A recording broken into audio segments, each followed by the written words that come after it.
नमस्कार बच्चों, कैसे हैं आप? चलिए ठीक है, एकदम बढ़िया हैं आप, सब अच्छा चल रहा है। चैप्टर 1 मैंने कंप्लीट कर दिया है, इलेक्ट्रिक चार्ज एंड फील्ड। और मैं ये मान लेता हूं कि आपने सारे लेक्चर देख लिए हैं, सब कुछ आपको आने लगा। अगर आपने अभी तक वो लेक्चर नहीं देखे हैं तो जाइए सबसे पहले चैप्टर 1 को कंप्लीट करें, तभी आपको चैप्टर 2 समझ में आएगा। और आज हम स्टार्ट करने वाले हैं new chapter, second chapter, class 12th physics, electrostatic potential and capacitance. तो देखिए, मैंने अभी तक आपको न्यूमेरिकल्स नहीं करवाए हैं और जो प्रैक्टिस के लिए क्वेश्चंस होते हैं सीबीएसई बोर्ड के लिए, वो भी मैंने अभी सॉल्व नहीं करवाए। वो अगर आपकी डिमांड हो तो आप मुझे कमेंट बॉक्स में लिख के भेज देना, मैं वो सीरीज अलग से स्टार्ट करूंगा। अभी मैं आपको सिर्फ थ्योरी, डेफिनेशन, डेरिवेशन, ये कंसेप्ट क्लियर कर रहा हूँ। बाकी प्रैक्टिस की सीरीज अलग निकालूंगा मैं, जिसमें आपके न्यूमेरिकल्स और किस टाइप के क्वेश्चन बोर्ड में आते हैं वो मैं अलग सीरीज में निकाल के आपको करवा दूंगा। तो ठीक है, फिर इस चैप्टर में देखो क्या पढ़ना है कि चैप्टर 2 है आपका इलेक्ट्रोस्टैटिक पोटेंशियल एंड कैपेसिटेंस। इसमें इस लेक्चर में मैं यहाँ पे 3 क्वेश्चन डिस्कस करूंगा। पहला क्वेश्चन रहेगा कि what is electrostatic potential, is it vector और स्केलर क्वांटिटी। अगर आप देखें तो ये जो चैप्टर है ये 2 पार्ट में डिवाइड है। इसका जो पहला पार्ट है इलेक्ट्रोस्टैटिक पोटेंशियल, यानी कि आपको पोटेंशियल के बारे में समझना है। और इस चैप्टर का जो सेकंड हाफ है उसमें आपको कैपेसिटेंस के बारे में पढ़ना है कि कैपेसिटर क्या होता है, कंडक्टर क्या है, क्या कैपेसिटेंस होता है, किस टाइप के कैपेसिटर होते हैं। तो वो सारी बातें अपन बाद में करेंगे, लेकिन इस चैप्टर का जो फर्स्ट हाफ है उसमें आपको समझना है इलेक्ट्रोस्टैटिक पोटेंशियल के बारे में। और वहीं से मैं आज इस लेक्चर में 3 क्वेश्चन डिस्कस करने वाला हूं कि what is electrostatic potential, is it vector और स्केलर क्वांटिटी, तो ये किस टाइप की क्वांटिटी है। तो ये सेकंड क्वेश्चन आएगा कि why electrostatic force are conservative force. ये कंजर्वेटिव फोर्स क्या होते हैं और इलेक्ट्रोस्टैटिक फोर्स को कंजर्वेटिव फोर्स क्यों माना जाता है, और इलेक्ट्रोस्टैटिक फील्ड को कंजर्वेटिव फील्ड क्यों मानते हैं। तो ये क्वेश्चन मैं डिस्कस करने वाला हूं इस लेक्चर में।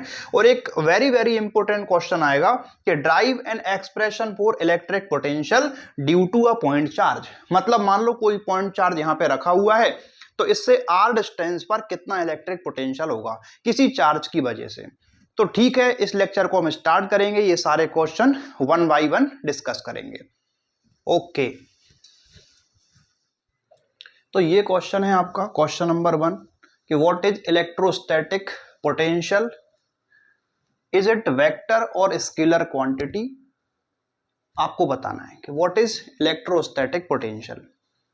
तो देखिए, डेफिनेशन तो मैंने यहाँ पे लिख दिया है, उसको मैं बाद में समझा दूंगा, बट आप ये समझो कि इलेक्ट्रोस्टैटिक पोटेंशियल होता क्या है।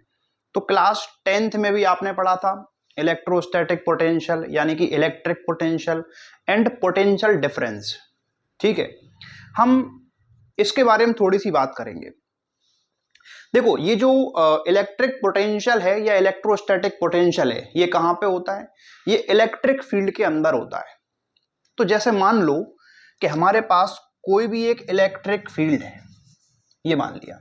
अब इलेक्ट्रिक फील्ड के अंदर आपको डिफरेंट पॉइंट मिल जाएंगे, तो उन सभी पॉइंट का अपना एक पोटेंशियल होता है। तो इलेक्ट्रिक फील्ड के अंदर जो पॉइंट्स आपको मिलेंगे उन सभी का क्या होता है, अपना एक पोटेंशियल होता है, उसको बोलते हैं इलेक्ट्रिक पोटेंशियल। अभी क्या होता है वो मैं आपको समझाता हूं। तो जैसे मान लो मैं कहीं भी एक पॉइंट लेता हूं, मान लो मैंने कोई भी पॉइंट एक लिया है और उस पॉइंट को मैंने बोल दिया पॉइंट ए, और ये पॉइंट कहां पे होना चाहिए, इलेक्ट्रिक फील्ड के अंदर होना चाहिए। तो अगर ये पॉइंट इलेक्ट्रिक फील्ड के अंदर है तो इसका एक इलेक्ट्रिक पोटेंशियल होगा। अब ये है क्या, तो आपको मैं सिंपल अगर समझाऊं मैं, तो आप मान लीजिए कि इन्फिनिटी से आप किसी चार्ज को लेकर आते हैं। तो मान लो कि हमारे लिए इन्फिनिटी यहां पे है, तो ये मान लो क्या है, इन्फिनिटी है, और इन्फिनिटी से आपको कितना चार्ज लेके आना है, यूनिट पॉजिटिव चार्ज। और what is unit positive charge, मतलब प्लस का 1 coulomb charge. Unit positive charge मतलब प्लस का 1 कूलम चार्ज लेकर आना है, कहां से, इन्फिनिटी से। तो इन्फिनिटी से आप प्लस 1 कूलम चार्ज को लेकर आएंगे, कहां पे लेकर आएंगे, इलेक्ट्रिक फील्ड के अंदर किसी पॉइंट पे लेकर आएंगे। तो मान लो हमारे पास ये चार्ज है प्लस 1 कूलम चार्ज, और इस चार्ज को आप यहां तक लेकर आए पॉइंट ए तक। तो ऐसा करने में आपने जो वर्क किया होगा वो वर्क किसके इक्वल आएगा? इस पॉइंट के इलेक्ट्रिक पोटेंशियल के इक्वल आएगा। तो कहानी कुछ समझ में आई? तो देखो, इलेक्ट्रिक पोटेंशियल का मतलब होता है वर्क, सीधी बात ये है। ये एक्चुअली क्या है? वर्क होता है। क्या काम करने का वर्क है कि 1 कूलम चार्ज को इन्फिनिटी से इलेक्ट्रिक फील्ड के किसी पॉइंट तक लाने में आपने कितना वर्क किया, वो वर्क किसके इक्वल होगा? तो इलेक्ट्रिक पोटेंशियल के इक्वल होता है। और इलेक्ट्रिक पोटेंशियल भी कौन सा? तो electric potential of that point. अगर पॉइंट ए पर लेकर आओगे तो जो वर्क है वो ए पॉइंट के पोटेंशियल के इक्वल आएगा। और मान लो कोई दूसरा पॉइंट होता, मान लो यहां पर कोई पॉइंट बी होता, तो वहां पे आप लेके जाते तो उस पॉइंट के इलेक्ट्रिक पोटेंशियल के इक्वल आता। ये बिल्कुल सिंपल आपको समझाया मैंने कि इलेक्ट्रिक पोटेंशियल का मतलब क्या होता है। It is the work done in moving unit positive charge, मतलब 1 coulomb charge from infinity to a point in electric field. इसी को हम क्या बोलते हैं? Electric potential. लेकिन ये जो डेफिनेशन है वो इनकम्प्लीट है। ये क्लास 10th में आपको बता देते हैं सिंपल डेफिनेशन, लेकिन आप तो 12th में आ गए तो थोड़ा सा अपन एडवांस हो जाते हैं।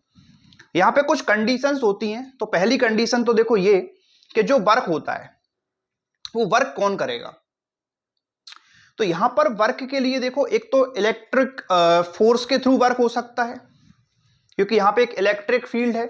तो अगर मान लो कोई भी पॉजिटिव चार्ज रखते हैं, आपको ये तो पता है, चैप्टर 1 में पढ़ा दिया मैंने आपको, ये जो इलेक्ट्रिक फील्ड है इसका कोई ना कोई सोर्स होगा इसको प्रोड्यूस करने वाला। मैंने आपसे बोला ये कोई इलेक्ट्रिक फील्ड है, तो ये किससे बनेगी? चार्ज से बनेगी। तो मतलब इसका कोई सोर्स चार्ज होगा। अगर मान लो वो सोर्स चार्ज कैसा है? पॉजिटिव है। अगर ये सोर्स चार्ज पॉजिटिव है तो पॉजिटिव पॉजिटिव रिपेल होंगे, यानी कि इस वाले चार्ज पर अगर आप पास में लेकर आओगे तो फोर्स कहां लगेगा? रिपेल करेगा इसको। पॉजिटिव पॉजिटिव रिपेल होते हैं। और मान लो यहां पे कोई माइनस चार्ज की वजह से इलेक्ट्रिक फील्ड होती, तो नेगेटिव चार्ज इस पॉजिटिव चार्ज को क्या करता? अपनी तरफ अट्रैक्ट करता, यानी कि फोर्स ऑफ अट्रैक्शन लगता। ये फोर्स कौन सा होता है? इलेक्ट्रोस्टैटिक फोर्स, यानी कि इलेक्ट्रिक फोर्स। तो मुझे ये बताना है कि वर्क किससे करना है। क्या इलेक्ट्रिक फोर्स से वर्क करना है? इलेक्ट्रिक फोर्स अट्रैक्टिव भी हो सकता है, रिपल्सिव भी हो सकता है। तो क्या उससे वर्क करेंगे? नहीं। यहां पे कंडीशन है कि जो वर्क होगा वो वर्क किससे करना है? एक्सटर्नल फोर्स से वर्क करना है। अब ये क्या है? तो जैसे मान लीजिए कि ये कोई चार्ज है और इस पर इलेक्ट्रिक फोर्स किस तरफ लग रहा है? इसको बोल देते हैं इलेक्ट्रिक फोर्स।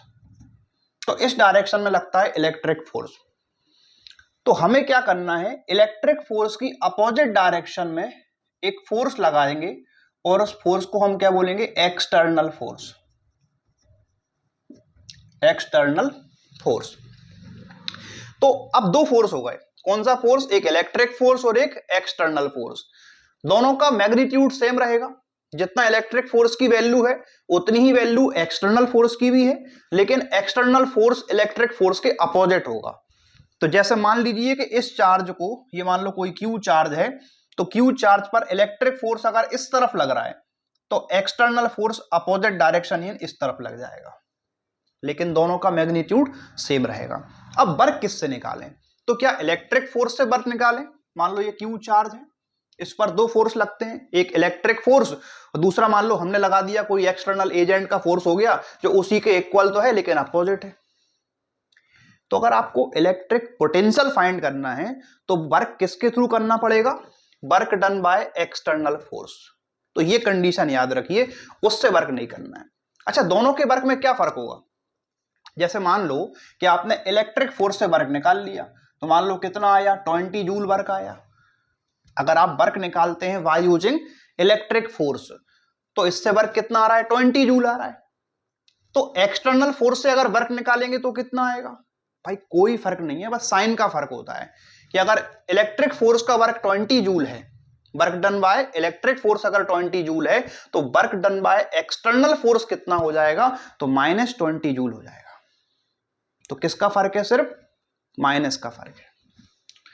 तो आप समझ लें, मान लो कभी आपने इलेक्ट्रिक फोर्स से वर्क कैलकुलेट कर दिया तो कोई दिक्कत नहीं है, आपको बस क्या करना पड़ेगा? इलेक्ट्रिक फोर्स का वर्क निकाला था, उसमें माइनस लगा दो तो किसका वर्क आ जाएगा? एक्सटर्नल फोर्स का वर्क आ जाएगा। चलिए, लेकिन जो पोटेंशियल की डेफिनेशन है उसमें आपको वर्क फाइंड करना पड़ता है work done by external force. चलिए, अच्छी बात है। तो ये समझ में आया। तो मैंने आपको समझाया कि इलेक्ट्रोस्टैटिक पोटेंशियल क्या होता है, वर्क तो होता ही है लेकिन work done by external force. अच्छा, और भी कंडीशन है। तो यहां पर यह समझना है कि जैसे मान लीजिए यहां पे आप चार्ज को यहां तक लेकर आएंगे तो क्या हम वेलोसिटी को चेंज कर सकते हैं? क्या उसके अंदर एक्सेलरेशन प्रोड्यूस कर सकते हैं? नहीं। तो डेफिनेशन ये बोलती है कि आपको चार्ज को लेके आना है लेकिन उसकी कांस्टेंट वेलोसिटी से लेके आना है, वेलोसिटी में चेंज नहीं होना चाहिए। और वेलोसिटी में चेंज नहीं होगा मतलब एक्सेलरेशन नहीं होना चाहिए, विदाउट एक्सेलरेशन लेकर आना है। तो ये कंडीशंस की बात हमने क्लास 10th में नहीं की थी लेकिन अब हम कर रहे हैं। तो वर्क निकालेंगे किससे? एक्सटर्नल फोर्स से।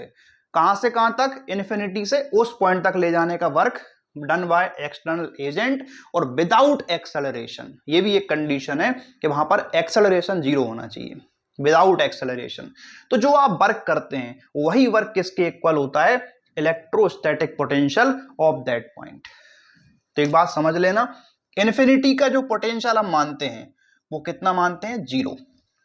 तो इन्फिनिटी पर अगर कोई पॉइंट आप ले रहे हैं तो वहां पर पोटेंशियल 0 होता है। ओके, और ये पोटेंशियल आप निकाल लोगे।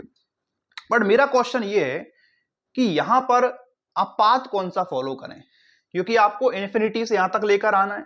तो मान लो कि आप इस वाले पाथ से लेकर आए, कोई हो सकता है कि इसको डायरेक्ट लेकर आ जाता, तो ये सेकंड पाथ हो जाएगा। और कोई इसको इस तरीके से लेके आ सकता था इस पॉइंट तक, उसका थर्ड पाथ हो जाएगा। मतलब यूनिट पॉजिटिव चार्ज को इन्फिनिटी से इलेक्ट्रिक फील्ड के अंदर किसी पॉइंट तक लेकर आना है, लेकिन कौन से पाथ से लेकर आए? क्या इस वाले पाथ से लाएंगे, इस वाले पाथ से लाएंगे और इस वाले पाथ से? 3 ऑप्शन दिए मैंने, 3 पाथ से लेकर आए। तो इसमें कितना वर्क होगा, इस वाले पाथ में कितना वर्क होगा, और अगर चार्ज को यहां से लेकर आओगे तब कितना वर्क होगा? क्या वर्क में डिफरेंस रहेगा या वर्क सेम होगा सभी पाथ का? तो आप याद रखें कि पाथ से कोई फर्क नहीं पड़ेगा। जो वर्क डन होता है वो इनिशियल और फाइनल पोजीशन पे डिपेंड करता है, पाथ पे डिपेंड नहीं करता है। क्यों नहीं करता है वो मैं समझा दूंगा। क्योंकि जो इलेक्ट्रोस्टैटिक फोर्स होता है वो कंजर्वेटिव फोर्स होता है। और कंजर्वेटिव फोर्स किसको बोलते हैं? मतलब ऐसे फोर्स जिनकी वजह से जो वर्क है वो इनिशियल और फाइनल पोजीशन पे डिपेंड करें, does not depend on the path. तो इस टाइप के जो फोर्स होते हैं उन्हें हम बोलते हैं कंजर्वेटिव फोर्स। तो उसी टाइप से देखो एग्जांपल आपको बता देता हूं मैं कि जो इलेक्ट्रोस्टैटिक फोर्स है वो कंजर्वेटिव फोर्स है, और ग्रेविटेशनल फोर्स होता है वो भी कंजर्वेटिव फोर्स होता है। तो इस तरीके से आप याद रखें।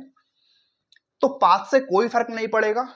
Electrostatic force are conservative force, so work done by electrostatic force depends only on initial and final position. Work done not depend on the path. Path पे डिपेंड नहीं करता है। क्लियर ये बात? बाकी अगला क्वेश्चन आएगा तब समझा भी देंगे इसको, अभी आप इतना समझ लें। तो ये होता है। अब मेरा क्वेश्चन आपसे ये है कि आपने इतना तो समझ लिया कि पोटेंशियल कैसे निकालें, लेकिन क्या हर बार 1 कूलम चार्ज देंगे आपको? नहीं, हो सकता है कोई सा भी चार्ज आपको दे दें। तो मान लो आप क्यू चार्ज को लेकर आए, कभी हमने यहां पे क्या रख दिया? Q charge. 1 कूलम की जगह हम क्यू चार्ज को लेकर आए, और क्यू चार्ज को ले जाने में जो वर्क हुआ वो कितना हुआ है? W।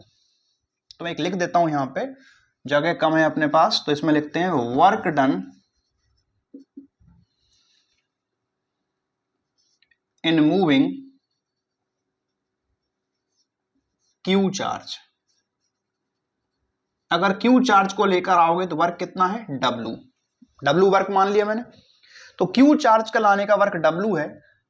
कितना चार्ज है? Q कूलम चार्ज लिख देता हूं। तो Q कूलम चार्ज को लाने का वर्क W है। तो बताइए 1 कूलम चार्ज को लाने का वर्क कितना होगा? भाई Q का W है तो 1 का कितना होगा? W upon Q। और आपको पता है 1 कूलम वाले को हम क्या बोलते हैं? Electric potential. 1 कूलम चार्ज का जो वर्क होता है उसी को हम क्या बोलते हैं? Electric potential. तो ये हमने देखो क्या निकाल लिया, ये हमने निकाल लिया work done in moving 1 coulomb charge. कितना आया? W upon Q। और ये किसकी डेफिनेशन है? ये तो इलेक्ट्रिक पोटेंशियल की डेफिनेशन है। इसको अपन V लिख सकते हैं। तो V कितना हो गया? W upon Q। ये होता है electric potential W upon Q। यानी कि क्यू चार्ज को लाने में कितना वर्क हुआ, डब्ल्यू वर्क हुआ। तो पोटेंशियल कैसे निकालेंगे, work done upon charge. Unit की बात कर लें, वर्क की यूनिट क्या होती है, जूल, चार्ज की यूनिट कूलॉम, तो जूल पर कूलॉम। लेकिन अच्छा नहीं लग रहा ना, इसको नाम देंगे बोल्ट। तो जूल पर कूलॉम को हम क्या लिखते हैं, बोल्ट लिख देते हैं। तो जूल पर कूलॉम, तो 1 जूल पर कूलॉम को हम क्या बोलते हैं, 1 वोल्ट। ये किस टाइप की क्वांटिटी है, तो ये स्केलर क्वांटिटी है और इट्स एसआई यूनिट क्या होता है, वोल्ट होता है। और डिफाइन कैसे करोगे 1 वोल्ट को, 1 वोल्ट किसी भी पॉइंट का पोटेंशियल 1 वोल्ट कब होगा, अगर 1 कूलॉम चार्ज को इन्फिनिटी से यहां तक लाने का वर्क अगर 1 जूल है, तो उस केस में जो पोटेंशियल होगा उस पॉइंट का वो कितना हो जाएगा, 1 वोल्ट के इक्वल आ जाएगा। तो इस तरीके से आप 1 वोल्ट को भी डिफाइन कर सकते हैं। तो ये कहानी आपको समझ में आ गई होगी। तो ये मैंने समझा दिया इलेक्ट्रिक पोटेंशियल। अच्छा एक बात और समझिए, ये इलेक्ट्रिक पोटेंशियल डिफाइन नहीं होता किसी भी पॉइंट का, ये बस समझा दिया मैंने। एक्चुअली क्या होता है, पोटेंशियल डिफरेंस होता है, पोटेंशियल डिफरेंस बिटवीन 2 पॉइंट्स। तो यहां पर मैं अगर किसी पॉइंट का पोटेंशियल बोल रहा हूं, इसका मतलब है कि मैंने दूसरा पॉइंट इन्फिनिटी ले लिया। कौन सा लिया है, इन्फिनिटी, और इन्फिनिटी का पोटेंशियल 0 होता है। अब यहां का पोटेंशियल मान लो कितना है, VA, कितना पोटेंशियल है, VA, और इसका 0 है, तो डिफरेंस निकालोगे दोनों का तो किसके इक्वल आएगा, VA के इक्वल आएगा। तो अगर मैं किसी पॉइंट का पोटेंशियल बोल रहा हूं, मतलब मैंने दूसरा पॉइंट इन्फिनिटी ले लिया, क्योंकि जब भी हम बात करेंगे पोटेंशियल डिफरेंस की, तो 2 पॉइंट के बीच का पोटेंशियल डिफरेंस निकालते हैं। अब जैसे मान लेता हूं, इसको रफ करते हैं, इसके आगे हम बात करेंगे कि अगर इलेक्ट्रिक फील्ड के अंदर 2 पॉइंट हमने लिए, तो उनके बीच का पोटेंशियल डिफरेंस कैसे निकालें, पोटेंशियल डिफरेंस।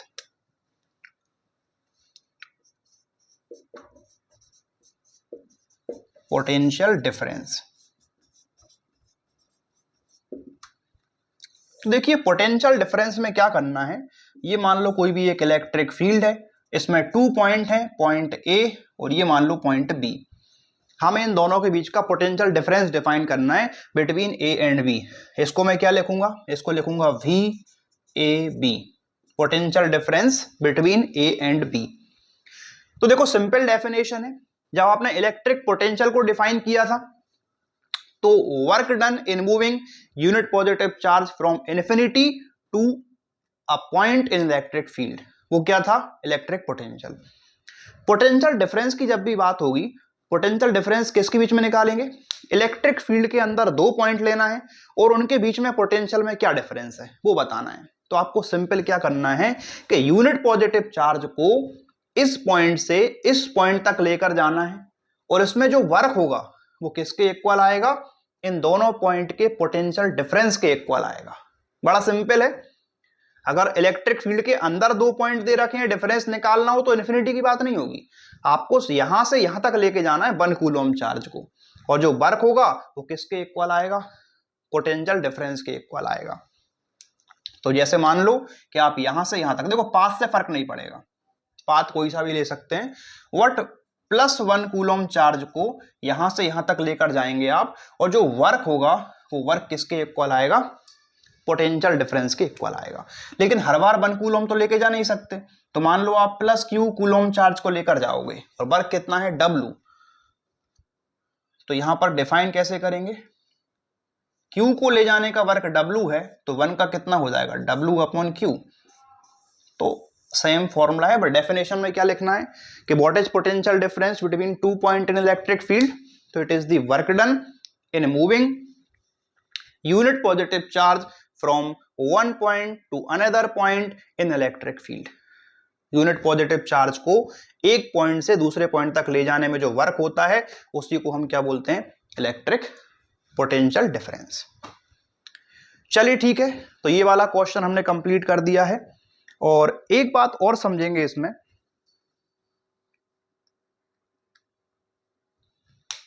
ये जो भी हमने वर्क निकाला है वो किसकी हेल्प से निकाला है, तो work done by external agent.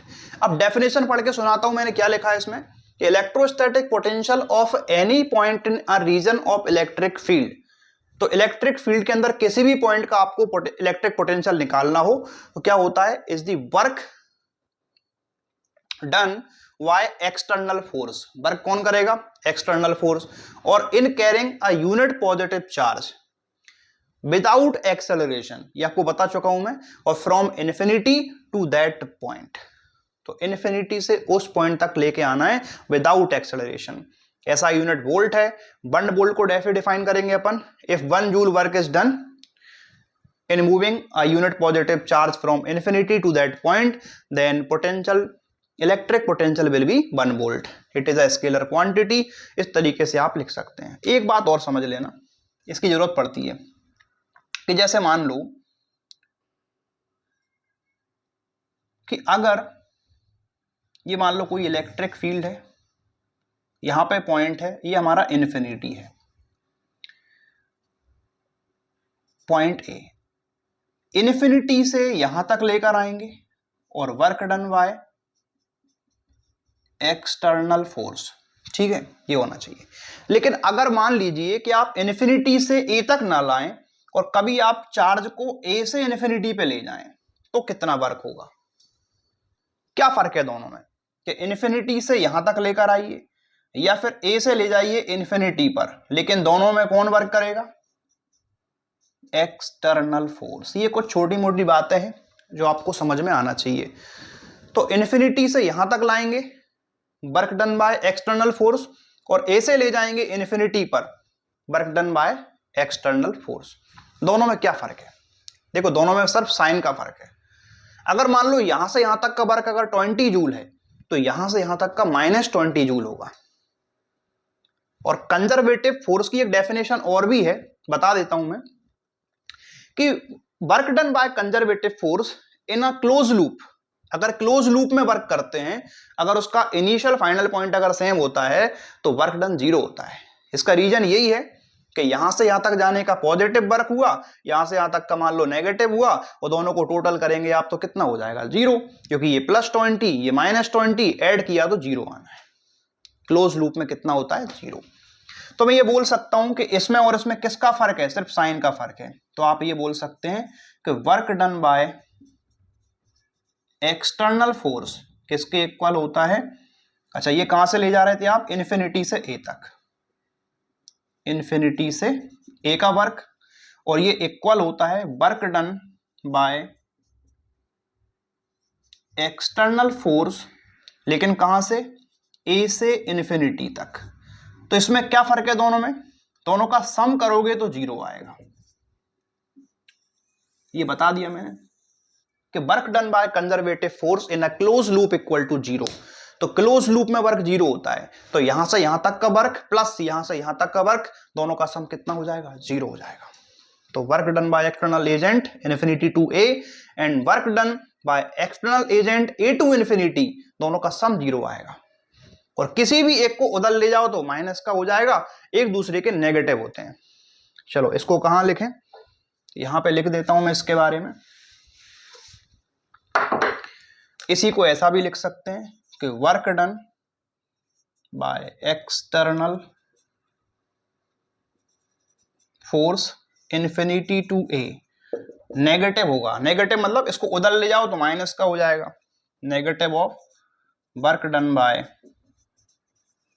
External force from A to infinity.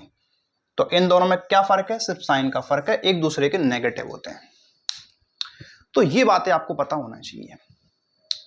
तो ये मैंने बिल्कुल बेसिक कंसेप्ट समझा दिया कि इलेक्ट्रिक पोटेंशियल की जब भी हम बात करेंगे, इलेक्ट्रिक पोटेंशियल आपको निकालना है तो work done by external agent find करना है, या work done by external force. कहां से निकालना है? इन्फिनिटी से ए तक लाने में वर्क।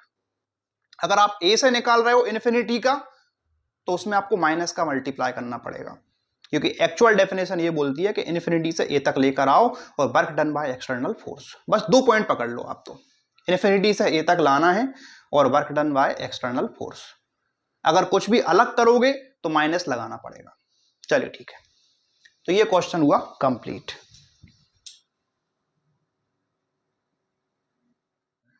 ये सेकंड क्वेश्चन है कि why electrostatic force are conservative force. तो ये मैंने अलग ही आपको बता दिया है, एक बार इसकी डेफिनेशन मैंने यहाँ पे लिख दी है कि इलेक्ट्रोस्टैटिक फोर्स कंजर्वेटिव फोर्स क्यों माना जाता है। तो आपको पता है कि electrostatic force are conservative force because work done in moving a charge from one point to another point in electric field. मान लो ये कोई भी इलेक्ट्रिक फील्ड है, इसमें दो पॉइंट आपके पास हैं ए और बी। अब किसी चार्ज को आप ए से बी तक लेकर जाओगे, ठीक है, एक पॉइंट से दूसरे पॉइंट तक लेकर जाएंगे, तो वहां पर किसी भी पाथ से आप लेकर जाएं, ए से बी तक आप डायरेक्ट लेकर जाइए, इस वाले पाथ से लेकर जाइए या फिर इस वाले पाथ से लेकर जाइए, तो किसी भी पाथ से आप लेकर जाएं, जो वर्क है वो सेम रहेगा। मतलब जो वर्क होता है वो पाथ पे डिपेंड नहीं करता है, वो इनिशियल और फाइनल पोजीशन पे डिपेंड करता है। बात आई समझ में? तो इसीलिए हम क्या बोलते हैं कि work done by electric force या electrostatic force does not depend on the path, it depends on initial and final position. So electrostatic force are conservative force. इसका एक और रीजन है कि इलेक्ट्रिक फील्ड के अंदर अगर आप किसी चार्ज को मूव करते हैं और क्लोज पाथ में मूव करते हैं, तो वहां पर जो वर्क है वो जीरो हो जाता है। तो इसकी दो डेफिनेशन है, दोनों यहां पे मैंने नोट कर दी। देखो आप कि कंजर्वेटिव फोर्स क्यों बोलते हैं कि electrostatic field is conservative fields, यानी कि जो इलेक्ट्रिक फील्ड है वो कंजर्वेटिव फील्ड है, and electrostatic force are conservative force because no work is done in moving a charge over a close path in electric field.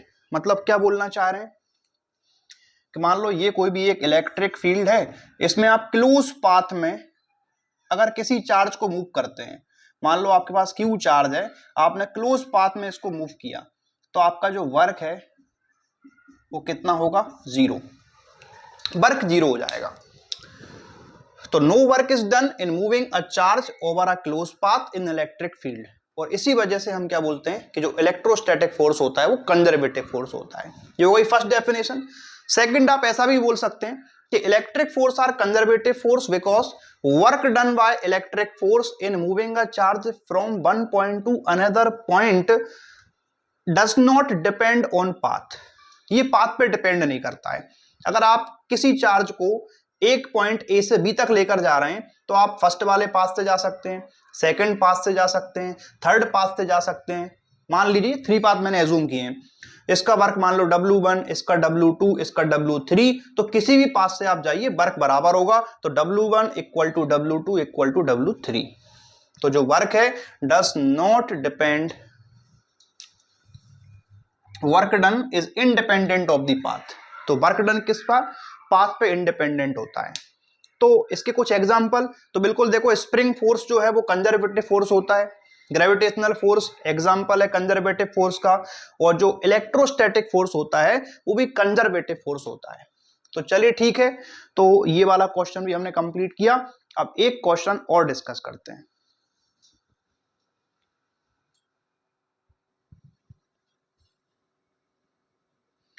तो ये देखिए third question, drive an expression for electric potential due to a point charge. कोई point charge आपको दिया हुआ है, point charge मान लेते हैं क्यू चार्ज है, ये पॉजिटिव नेगेटिव कुछ भी आप ले सकते हैं, मैंने अभी पॉजिटिव चार्ज मान लिया कि कोई पॉजिटिव चार्ज क्यू है। तो बताइए उसकी वजह से आर डिस्टेंस पर कितना इलेक्ट्रिक पोटेंशियल होगा, क्योंकि आपको पता है कि कोई भी चार्ज अगर है तो वो क्या प्रोड्यूस करेगा? इलेक्ट्रिक फील्ड प्रोड्यूस कर देगा। तो ये पॉइंट चार्ज है क्यू, ये क्या प्रोड्यूस करता है? इलेक्ट्रिक फील्ड प्रोड्यूस करता है, और इलेक्ट्रिक फील्ड के अंदर जो भी पॉइंट है उसका अपना एक इलेक्ट्रिक पोटेंशियल होता है। तो मुझे ये बताना है कि क्यू चार्ज की वजह से यहाँ पे जो इलेक्ट्रिक फील्ड होगा उसमें कोई पॉइंट है आर डिस्टेंस पर, तो वहां पर कितना इलेक्ट्रिक पोटेंशियल है। चलिए करें कैलकुलेट, बड़ा सिंपल है। आपको पता है कि इलेक्ट्रिक पोटेंशियल मतलब वर्क डन। क्या करने में? इन्फिनिटी से यूनिट पॉजिटिव चार्ज को यहां तक लाने का जो वर्क है वो भी किसके थ्रू? एक्सटर्नल फोर्स के थ्रू। चलिए ठीक है, उसी को हम क्या बोलते हैं? Electric potential. तो मेरे पास देखो दो ऑप्शन है, मान लो हमारा ये इन्फिनिटी है, ठीक है, तो इन्फिनिटी से आप चार्ज को लेके आ सकते हैं, कितना चार्ज?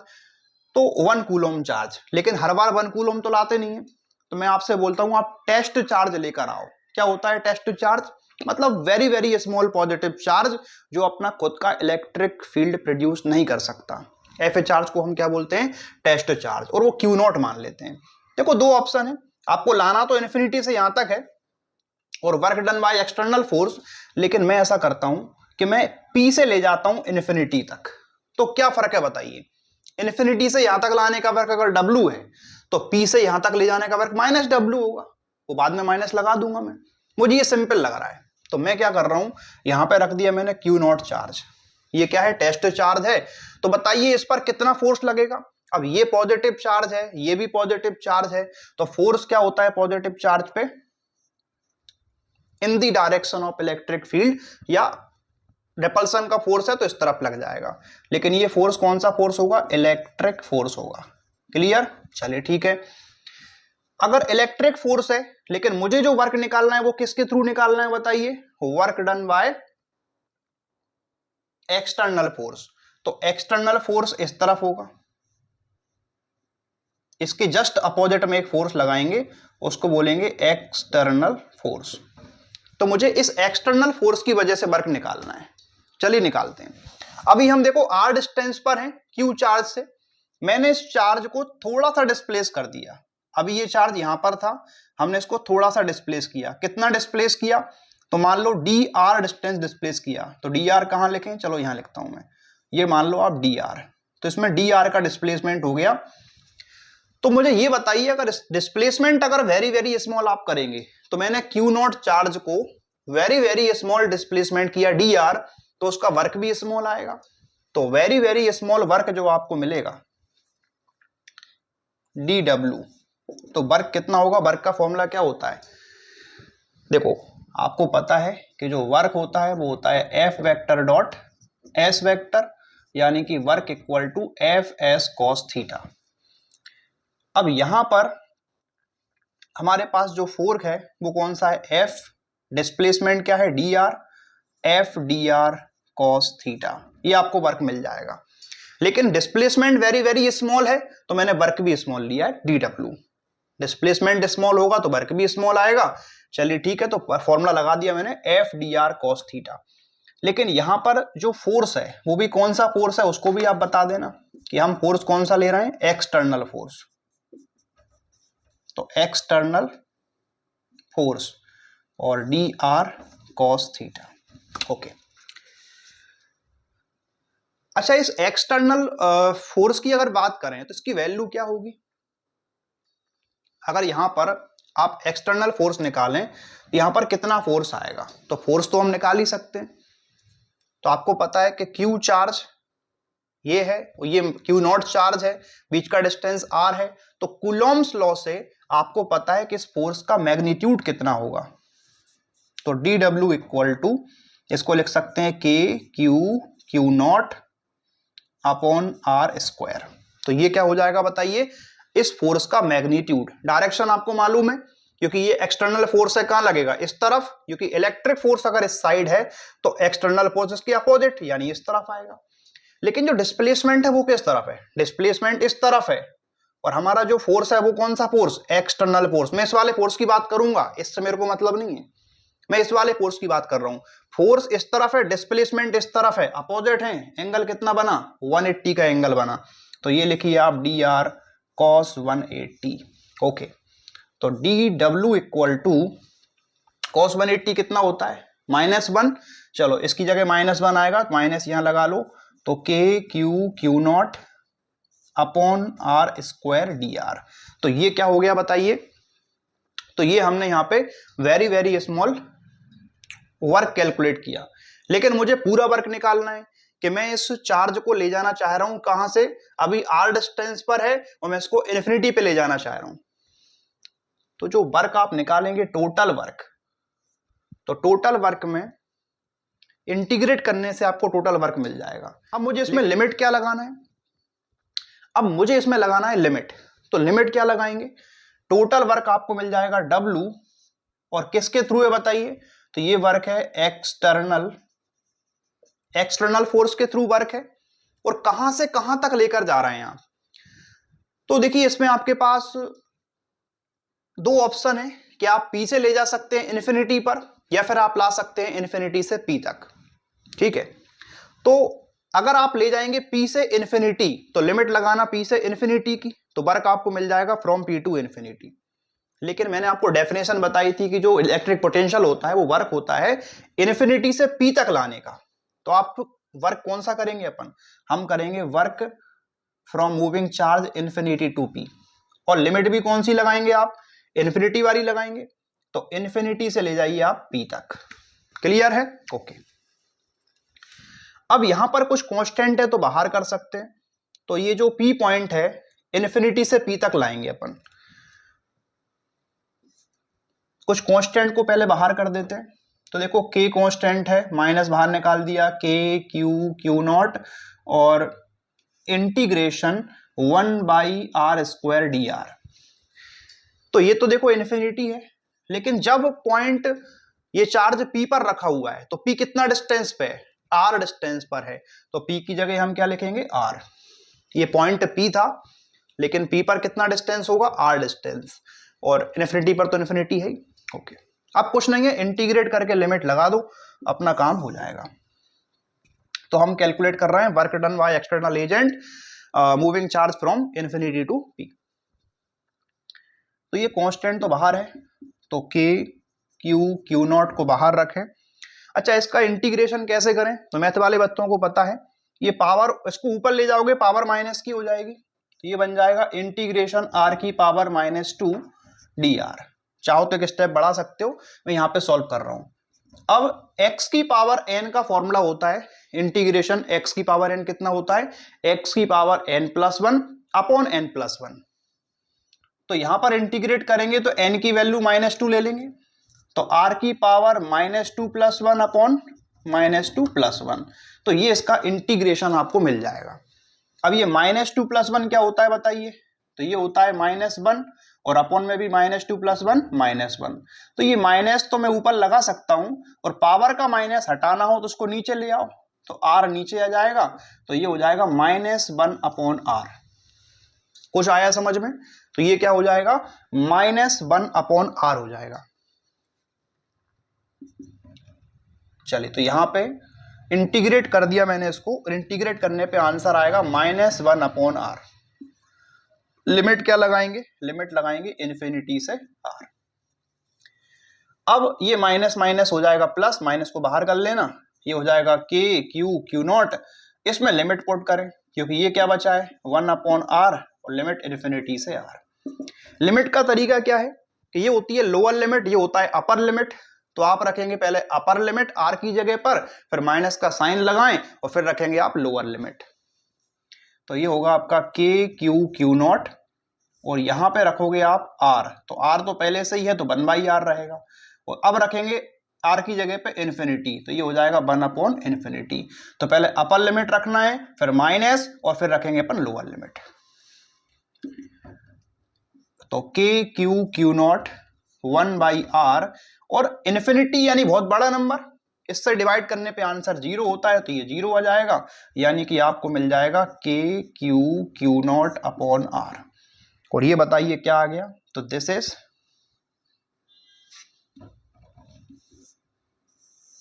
तो ये आपको मिल गया work done by external force और moving a charge from infinity to P।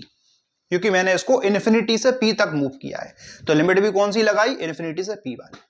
अगर मैं मूव करता P से इन्फिनिटी, तो लिमिट लगाते अपन P से इन्फिनिटी वाली, कोई दिक्कत नहीं। चलिए, ये मैंने वर्क कैलकुलेट कर दिया।